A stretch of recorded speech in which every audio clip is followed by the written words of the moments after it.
The Senate's in a quorum call. Madam President, I ask that the quorum call be vitiated. Without objection. Are we on the Carter nomination? The Senator is correct. Thank you. An important nomination at a moment where this country faces very significant national security threats. As I commented yesterday, the President came to us yesterday asking us to authorize the use of force, and I think we should do that. I'm not necessarily sure that we should do it in the way he's asked us to do it. I think it should be a pretty straightforward authorization, and here's what it should say. It should say we authorize the President of the United States to destroy ISIL, to defeat them militarily. And it's up to the Commander-in-Chief to decide the right way in which to do that.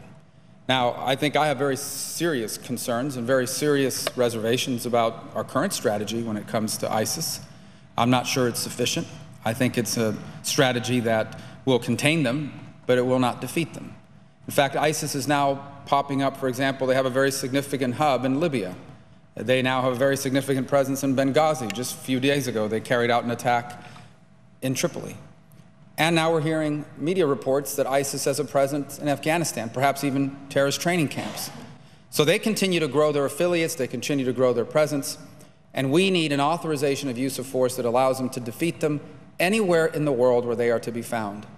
And I hope that the President's suggestion has been well received in terms of we thank him for submitting one. But now it's the job of the Senate to do its job, to write one of its own.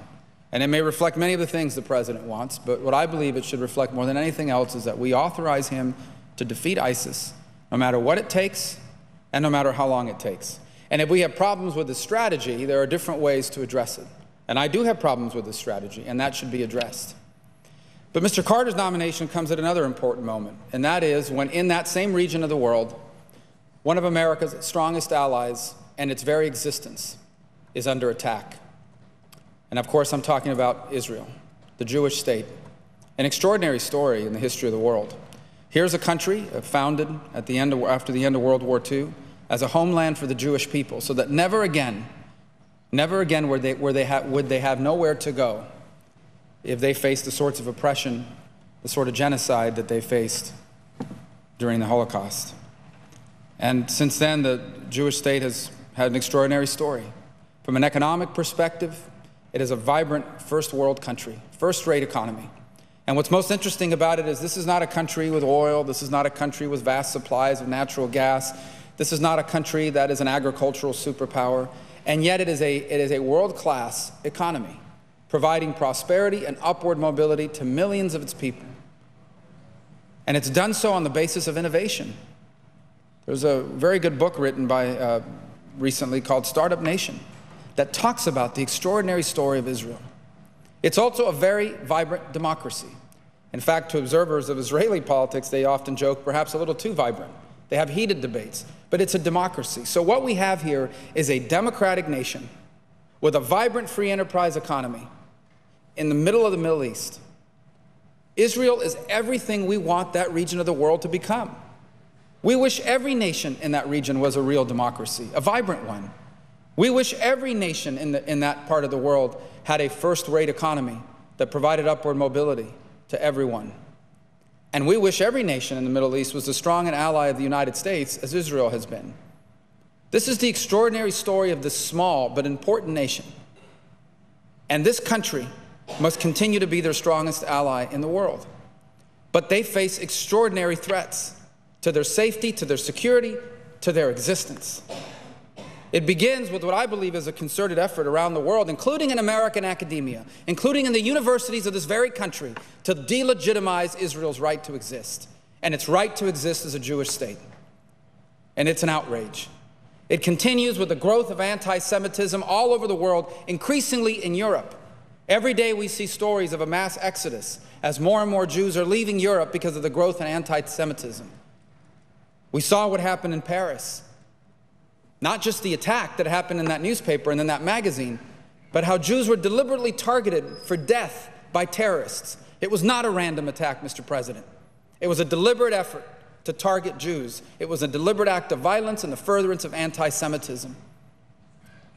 In every international body in the world, Israel is often the target of scorn and criticism without any consideration whatsoever to what its enemies intend to do to them. And now, perhaps the greatest risk of all is to its very existence, from the threat of an Iranian nuclear program. Now, like everybody else, I wish that I woke up tomorrow morning to the news that the Ayatollah had come to a sensus and realized that Iran cannot continue down its path. They'd given up their nuclear weapon ambition. They'd given up sponsoring terrorism all over the world. They'd given up their anti-Israeli, anti-Semitic rhetoric. They'd given up oppressing their own people. But I know that's not going to happen, because Iran is not governed by a normal leader, the way you and I would consider a leader of a nation. Iran is governed by a radical Shia cleric. A radical Shia cleric that does not believe that he is the head of Iran. He believes he is the head of all Islam everywhere in the world. Iran is where he lives. Iran is where he is based. But Iran is not what he believes is his domain. He believes every Muslim on the planet, under the sun, is under his control and under his leadership. But here's the scariest thing he believes. He believes that it is his job to trigger an apocalyptic showdown between the Muslim and non-Muslim world, because that will bring about the emergence of the 13th Imam, the hidden Imam, the Mahdi as they call it, who will then come and govern the entire world under the flag of Islam, his version of radical Islam. Now you may say that stuff sounds a little far-fetched. That is what he believes. That is what he passionately and legitimately believes. So when you have someone who wants to trigger an apocalyptic showdown between the Muslim and non-Muslim world, when you have someone who says they want to destroy the state of Israel, wipe it off the face of the earth, and that person is trying to acquire a nuclear weapons capability, you better be very concerned. And you better conclude that that is an unacceptable risk for us to take. But it's particularly scary for Israel, because they are closer to Iran than we are. They are in their crosshairs, both verbally and militarily. Now, the administration would have us believe that we're in the midst of this negotiation that hopefully will delay the Iranian nuclear program or extend the amount of time that they would need to break out. Let me break it to everyone. They're not going to break out. They're going to sneak out. They will concoct some sort of excuse at some point in the future as to why they need a nuclear program, nuclear weapons program. Let me begin by saying Iran is an oil-rich nation. They have no need for civilian nuclear power, but if they want one, they can have it like most of the other countries in the world do, by importing enriched uranium or reprocessed plutonium and using that for their reactors for peaceful purposes. But instead, they insist on the ability to enrich and reprocess. And there's only one reason why you would insist on that, is because you want the infrastructure necessary to one day build a weapon when you decide you need it. But don't take my word for it. That is not the only thing that they are doing. There are two other aspects of their program that aren't even being discussed. The first is they continue to develop long-range rockets. Now, why do you need intercontinental missiles? Why do you need long-range rockets? You don't need them for conventional purposes. You don't put a conventional warhead. You don't spend all the time and energy and money that it takes to build that capacity to bomb someone with a conventional weapon. There's only one reason why you build long-range rockets such as those, and that's to put a nuclear warhead on them. That's not being discussed in these negotiations, and they continue to make unabated progress towards their long-range rocket capabilities.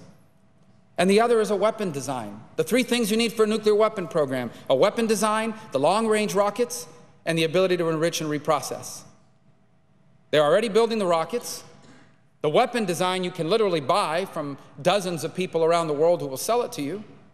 And the reprocessing, even under the deal the president is asking for, if it went down exactly the way the president is asking for it, they would still keep all the infrastructure, all the things that it takes to enrich to weapons grade. They would have all the equipment, all the scientists, all of the infrastructure. And here's one more point. Iran has always had a secret component to their nuclear program. Always have had some secret component to their program. And I would venture to guess that right now they have a secret component to their program as well that we do not know about. So that's why I have little hope in this deal, but that's why Prime Minister Netanyahu is so concerned about the deal. You see, he doesn't have the luxury of living in illusion. He doesn't have the luxury of pretending that somehow we can work this out as if somehow we're negotiating with Luxembourg here or Belgium. He knows the neighborhood he lives in, and he knows his enemy. He knows their true nature. He knows their true intentions. And it is his obligation not just to protect his people, but to fight for that nation's very existence. So he has chosen to come before the Congress at the invitation of the Speaker. And I am glad that he has accepted that invitation. And I think we owe him the courtesy to hear what he has to say. I want you to go back and look at the United Nations roll call votes. Time and again, when the interests of this country are being challenged around the world, I want you to see how many times Israel is one of the few, and often one of the only countries, that votes with the United States of America in that international forum. I want you to see all the times that the Israelis have stood with America on issue after issue around the world. I also want you to think what it says about us as a nation if we are not prepared to make it very clear that before anything else, we are the friends of our allies. What does it say to our other allies around the world? To other nations and other parts of the world who are counting on the American security guarantee for their own existence and their own security? What does it say to Japan and to South Korea and to our allies in NATO? When the United States, if the United States is prepared to create daylight between us and the state of Israel. And let me tell you, that's exactly the message people are going to get, that there is a division between us and Israel. If in fact members of Congress carry through on their threat to boycott the Prime Minister's speech before Congress on the 3rd of March. If you boycott this speech, if a significant number of members of the Senate and the House boycott that speech, that message will be heard to Israel's enemies, but also by our allies. And the message will be twofold. One, that America is no longer firmly on the side of Israel as it once was. And two, that America is an unreliable ally. Look what they just did to Israel. I think everyone has a right to go to any speech they want or not to attend a speech. But I hope my colleagues that are thinking about not going will reconsider. You may not like the way this went down. You may not like the fact that the Speaker did it the way he did it. That's your choice. But I want you to think about the implications beyond that. I want you to think about the implications that this leaves on Israel. I want you to think about the message that this sends to Israel's enemies. Because what we have seen decade after decade is that any time Israel's enemies get the perception that somehow America is no longer as committed to Israel's security as it once was, it emboldens them to attack Israel. And Israel has no shortage of enemies that want to not just attack them, but destroy them. We've seen what Hamas has done. We've seen what Hezbollah has done. We've seen what Iran wants to do and is doing. And if you boycott the speech, if a significant numbers of members of Congress boycott that speech, you are sending an incredibly powerful message to Israel's enemies. So I hope you'll reconsider. I don't question anyone's commitment on this issue. I believe that there are supporters of Israel who won't attend the speech because they think it's disrespectful to the president. This is a lot bigger than that. We're talking about the existence of this nation. We're talking about whether people in that nation will survive in 20 years or 15 years. That's how important and monumental this moment is. Now, I'm not claiming that by you not attending the speech, somehow that's going to lead to Israel's destruction. I am claiming that if you boycott the speech, you're sending a message to Israel's enemies that could embolden them. And I hope they'll reconsider that position. I find it, quite frankly, outrageous that reports are that the White House has asked members of Congress to boycott the speech. I find it outrageous that the Vice President of the United States, has decided to boycott that speech. I find it outrageous, for example, that on the one hand, we are more than glad to send administration officials at the highest levels to sit down and meet repeatedly with the highest ranking officials that Iran will send. But our strongest allies, prime minister's coming to Washington and they won't even meet with him? One of our strongest allies, prime minister, wants to speak before the Congress and they won't even attend the speech? What do you think the headlines are going to be read as in Iran by the terrorists in Gaza, by the terrorists in Judea and Samaria, by the terrorists in all parts of the world, like in Lebanon, who want to destroy Israel? What do you think they're going to read into that? What they're going to read into it, unfortunately, is that somehow the Congress's commitment to the future security of Israel is not as strong as it once was. And I fear what the implications of that will be. and we should not take this lightly. I can think of no nation on earth that needs our help more right now than Israel. And I can think of no people on earth that deserve our support more than theirs. As I said earlier, they are a reliable, strong, committed ally of this nation. We have strong links to them on a personal, cultural, political, and economic level. They have stood by us time and again in international forums when America's interests have been challenged. They are everything we want the Middle East to look like in the future: free, prosperous, democratic, aligned with America, peace-loving, desirous of a better future. What more do you want? What more could they do? What else could they be for us to be any stronger an ally of theirs than we should be or are right now? And yet, there are people that are talking about boycotting the speech, the protest, because their feelings are hurt, because they're upset about the way it went down, because they don't like the way it was scheduled, because it's disrespectful to the president. You have the right to voice your concerns, but don't do this to an ally. Don't do this to a nation that is as threatened today as it has ever been at any time in its existence. Don't do this to a people that are in the crosshairs of multiple terrorist groups with the capability of attacking them. Don't do this to a nation whose civilians are terrorized by thousands of rockets launched against them at a moment's notice. Don't do this to a country that's facing down the threat of a nuclear weapon annihilating them off the face of the earth. Don't do this to a people that are being stigmatized all over the world, even as we speak, who are being oppressed. Don't do this to a country that in forum after forum has become the subject of delegitimization as people argue that somehow Israel's right to exist is not real. Don't do this to them. I hope my colleagues will reconsider their decision to not attend. This is an important speech, and I hope that the Prime Minister, it's his choice, obviously. He must always act in the best interest of his nation and his people. But I hope he will speak to us on the 3rd of March, and I hope that he will speak to us clearly.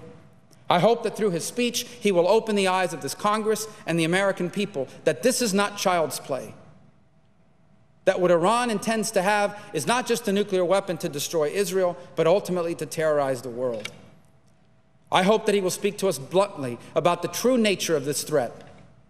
I know there's a lot going on in the world, but there is no greater threat to the long-term security of the planet than the Iranian nuclear ambition. No people and no nation on earth know that better than the people of Israel, and no leader on earth understands that better than Prime Minister Netanyahu. And I think after years of commitment to this alliance, after the bravery that he has shown in his time in office, of the bravery that the Jewish people of Israel have shown in defending their nation's right to exist, when attacked multiple times throughout its history and even to this modern day, they deserve our support, our unambiguous support. Of course there are differences between allies. There always have been and there always will be. But if we won't stand for Israel, who will we stand for? If the United States of America will not defend its ally, who will we defend? What message do we send to our alliances across the planet? And what message do we send to our enemies and Israel's enemies? And so I hope that cooler heads will prevail. I hope that members of the House and Senate who have announced that they're boycotting will reconsider. And I hope we will all be there, if we can, to hear what the Prime Minister has to say the first week of March. Madam President, I note the absence of a quorum. The clerk will call the roll. Mr. Alexander.